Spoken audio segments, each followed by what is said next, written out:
佢當初求婚嘅時候，就係其中一個引誘我同佢結婚，就係嚟啦，有咩事你可以放喺本身家㗎。我諗緊係咪香港唔係好 common 嘅簽婚前協議？其實唔係好多人知道婚前協議係啲乜嘢，或者係覺得好似婚前協議書呢啲咁難睇啊、咁斤計較嘅嘢，你同佢喺埋一齊結婚啊，要去簽協議啊咁樣樣。係女仔可能會覺得你要簽真係唔愛我啦。又或者係話你即係話我貪你啲錢啦。你有冇諗過？有冇諗過咩啊？有冇會貪佢錢佢？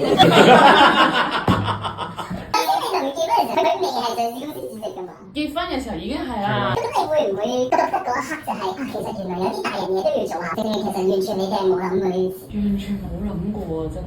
因為佢當初求婚嘅時候，就係其中一個引誘我同佢結婚，就係嚟啦，有咩事你可以放喺本身家㗎。四台巨星成蝦頭，2025心靈自肥喜劇 FLDPK 肥蘭的拼勁，多謝支持，全部門票經已售罄。